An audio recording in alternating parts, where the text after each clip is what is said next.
আসসালামু আলাইকুম, কেমন আছো সবাই? আশা করি তোমরা সবাই ভালো আছো। এসএলএসটি ম্যাথামেটিক্স নামে আমাদের যে হোয়াটসঅ্যাপ গ্রুপ ও টেলিগ্রাম চ্যানেল আছে, সেখানে প্রতিদিন দুটো করে ইম্পর্টেন্ট কোশ্চেন শেয়ার করা হয়। 18ই জুলাই যে দুটো কোশ্চেন শেয়ার করেছিলাম, সেই কোশ্চেন দুটোর সলিউশন নিয়ে আজ আমরা ডিসকাস করব।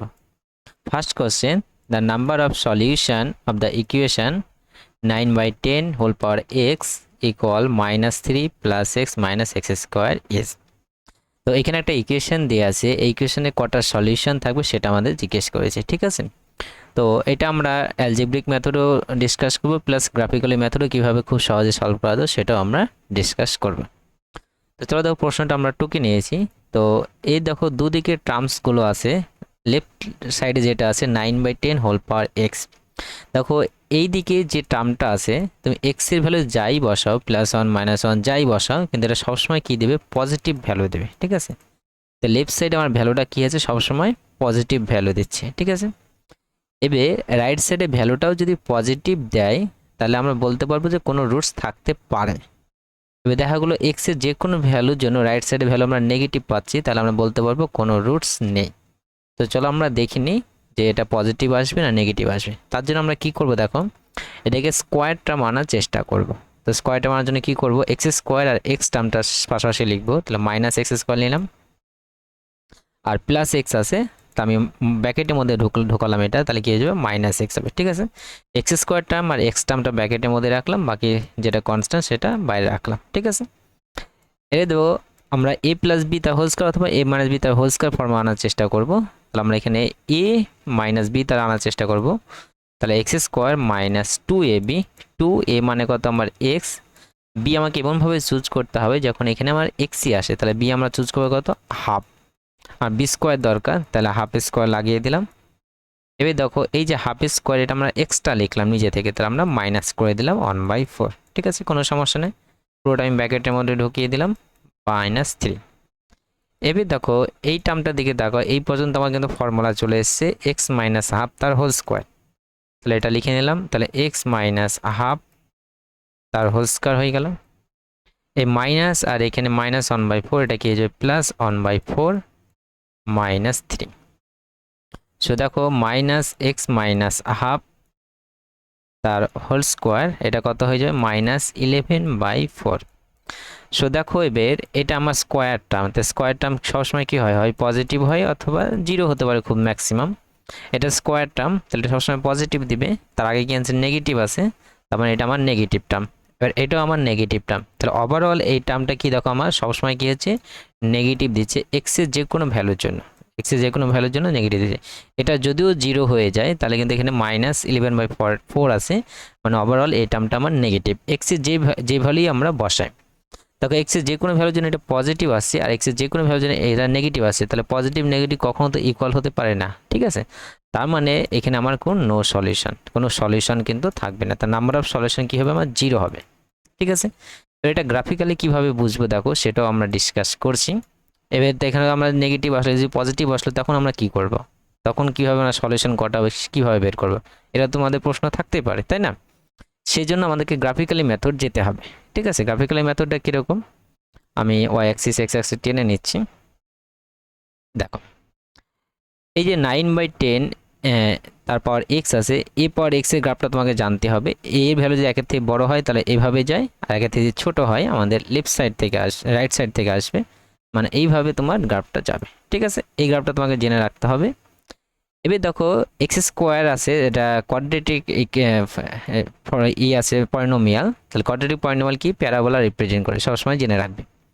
এই প্যারাবোলাটা কীভাবে আমরা আঁকবো, ঠিক আছে? আঁকার প্রসেস আছে, দেখো এখানে দেখো এক্স মাইনাস সামথিং যেটা আছে সেটাকে তুমি লিখলে হাফ, আর এখানে যেটা কনস্ট্যান্ট টার্মটা আছে -11/4, এই যে পয়েন্টটা আমরা পাবো এক্স মাইনাসের পর যে টার্মটা আর যেটা কনস্ট্যান্ট টার্ম, এটা তোমার কি হয়ে যাবে? প্যারাবোলার ভার্টেক্স হয়ে যাবে, ঠিক আছে? আমার ভার্টেক্সটা দরকার, আর প্যারাবোলাটা উপরমুখী হবে না নিচেরমুখী হবে? এক্স স্কোয়ার কপিসিয়েন্ট আমার কি আছে দেখো? মাইনাস আছে, মানে প্যারাবোলাটা আমার নিচের দিকে যাবে ভার্টেক্স থেকে, ঠিক আছে? এই দুটো কিন্তু খুব প্রয়োজন কোনো প্যারাবোলা আঁকার জন্য, ঠিক আছে? একটা হচ্ছে ভার্টেক্স দরকার, আর একটা প্যারাবোলা উপরমুখী হবে না নিচেরমুখী হবে, ঠিক আছে?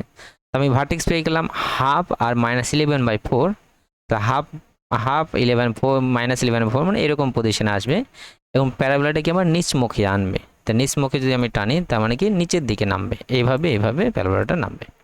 দেখো এই দুটো কার্ভে কোনো পয়েন্ট অফ ইন্টারসেকশন কিন্তু হবে না, ঠিক আছে? এই দুটো কার্ভে পয়েন্ট অফ ইন্টারসেকশন হবে না মানে কার্ভটার এটা এই যে গিভেন ইকুয়েশন এর কোনো সলিউশন থাকবে না, ঠিক আছে?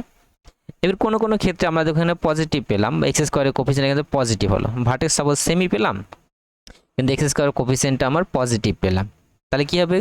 গ্রাফটা আমার উপরমুখী হবে, মানে এইখান থেকে উপরমুখী হবে তখন সেই ক্ষেত্রে, তার মানে কি এই বরাবর যাবে, ঠিক আছে? এইভাবে উঠবে, এবার ইনফিনিটি পর্যন্ত যাবে।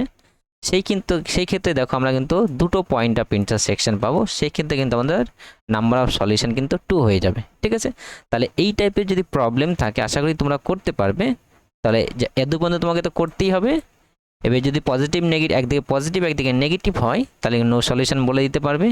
এই দেখা হলো দুদিকেই পজিটিভ, এদিকে তো পজিটিভ হবে তুমি জানছো, এদিকেও যদি পজিটিভ হয় তখন কিন্তু গ্রাফিক্যালি ড্র করতে হবে।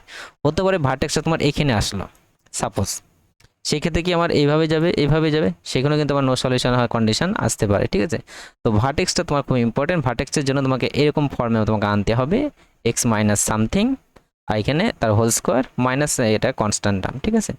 এটা আমার ভার্টেক্স হয়ে যাবে। এই ভার্টেক্সটা কোথায় আছে সেখান থেকে, এবং গ্রাফটা উপরমুখী নামছে না নিচমুখী নামছে সেটা ড্র করলেই তুমি বুঝতে পারবে যে কটা সলিউশন থাকবে। আশা করি বুঝতে পেরেছো। তো এখানে আমাদের আসলো জিরোটা, মানে বি যে অপশনটা সেটা আমাদের রাইট হবে। তাহলে আমরা নেক্সট প্রশ্ন দেখে নিই, কোশ্চেন নাম্বার 2।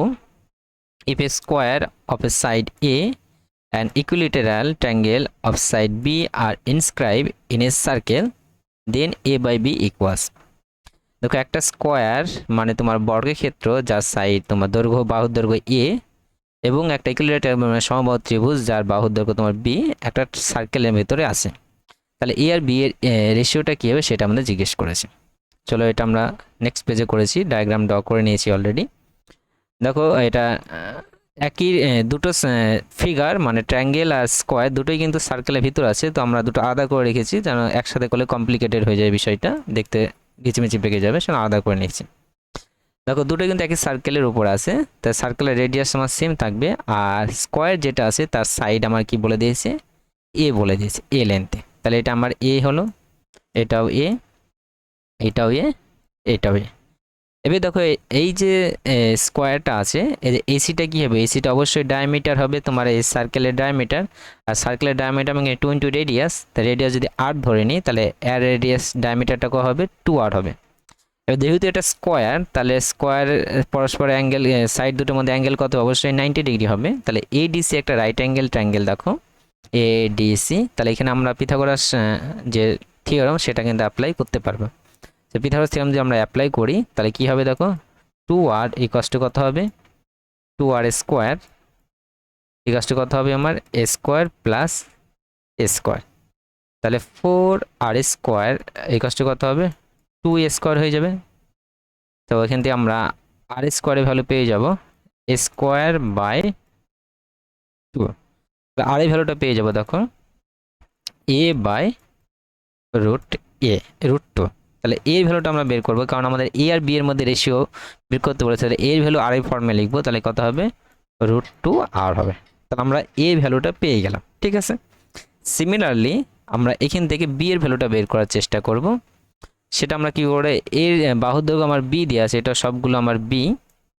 এবার দেখো এটা ইকুইলেটারাল ট্রায়াঙ্গেল মানে সমবাহু ত্রিভুজ, তার মানে সমস্ত অ্যাঙ্গেল কত হবে আমার 60 ডিগ্রি, এটা আমার 60 ডিগ্রি, তাহলে সেন্টার সাপোজ ধরো এই জায়গাটায় আছে সার্কেলের, তো আমরা যদি এই সেন্টার বরাবর যে লাইন টানি, সাপোজ আমরা এই লাইন টানছি জাস্ট ওয়েট, এই বরাবর, তো দেখো এই যে ই এফ যে চাপের ওপর, ঠিক আছে, এটা সেন্টারে অ্যাঙ্গেল আর এটা রেস্ট অফ দ্য পার্টে অ্যাঙ্গেল, সার্কেলের রেস্ট অফ দ্য পার্টে অ্যাঙ্গেল, তাহলে রেস্ট অফ পার্টে যে অ্যাঙ্গেলটা হয় সেন্টারে যে অ্যাঙ্গেলটা সেটা কি হয় ডবল হয়, মানে এই অ্যাঙ্গেলটা তোমার কত হবে আমার 120 হবে, ঠিক আছে? এটা সাইড হলে এটা কত হবে 120 হবে। এবার এই যে ও এটা নাম দিলাম সাপোজ ওই আর ও এফ দুটোই তো আমার রেডিয়াস, তাই কি না, সেন্টার থেকে সার্কেলের উপর ডিস্টেন্স মানে রেডিয়াস, তাহলে এটাও তুমি আর হবে এটাও আর হবে, তাহলে ও ই এফ এটা একটা সমদ্বিবাহু ত্রিভুজ মানে আইসোস্কেল ট্রায়াঙ্গেল হবে, ঠিক আছে? এর আইসোস্কেল ট্রায়াঙ্গেলের এই ভার্টেক্স থেকে যদি আমরা অপোজিট বাহুর উপর পারপেন্ডিকুলার টানি, তাহলে কি হবে, এই যে অ্যাঙ্গেলটা, এই যে 120 অ্যাঙ্গেল, এটা ইকুয়াল ভাগে ডিভাইড হয়ে যাবে। ঠিক আছে, তার মানে এইদিকে আমার 60 ডিগ্রি হবে, ওইদিকে 60, আমরা এইদিকে 60 ডিগ্রিটা আমরা নিলাম সাপোজ, আর আমরা পারপেন্ডিকুলার টেনেছি। এটা আইসোসেল ট্রায়াঙ্গেলের জন্য এটা হবে। এটা যে 60 হয়, এটা যে 90 হয়, তাহলে এটা কত হবে আমার 30 হবে। এবার দেখো এই টোটাল ইএফ লেন্থটা কত আমার বি লেন্থ, কারণ ইকুইলেটারাল ট্রায়াঙ্গেলের সাইডের দৈর্ঘ্য কত বি বলেছে, তাহলে এখান থেকে পারপেন্ডিকুলার টানলে সেটা এটা বি দুটো ভাগে ভাগ হয়ে যাবে, মানে এটা b/2 হবে, এটাও আমার b/2 হবে। এবার দেখো ও ই, এখানে কিছু একটা নাম দিয়ে দাও, এটা ধরো জি নাম দিলে, ও ই জি ট্রায়াঙ্গেলের উপর তুমি sin 30 বা cos যে কোনো একটা অ্যাপ্লাই করো, তাহলে আমরা পেয়ে যাবো যেটা দরকার। তো এখানে cos 30 অ্যাপ্লাই করছি, তাহলে cos 30 যদি অ্যাপ্লাই করি, এই অ্যাঙ্গেলের উপরে অ্যাপ্লাই করছি, তাহলে cos মানে কি বেস, বেস কত আমার b/2, আর হাইপোটেনিয়াস কত আমার r, তাহলে r cos 30 এর ভ্যালু কত √3/2, আর কত হবে b/2টা নিচে নামবে r, তাহলে 2 কেটে গেল, আমাদের b এর ভ্যালুটা বের করতে হবে, তাহলে b এর ভ্যালু কত হলো তোমার √3r। এর প্রশ্নে আমাদেরকে a/b বের করতে বলেছে, তাহলে a/b এর ভ্যালু কত হবে, এর ভ্যালু কত আমার √2r পেলাম, আর b এর ভ্যালু কত √3r, তাহলে r ক্যান্সেল আউট হয়ে গেল, তাহলে a/b এর ভ্যালু কত √2/√3। ঠিক আছে, এটা ভ্যালু বের করতে বলেছে, সেটা আমরা পেয়ে গেলাম √2/√3। আশা করি তোমরা বুঝতে পেরেছো। সো সেটা আমাদের দেখো প্রথম যে অপশানটা, সেই অপশানটা আমাদের রাইট হচ্ছে। ঠিক আছে, আশা করি তোমরা বুঝতে পেরেছো। Thank you for watching.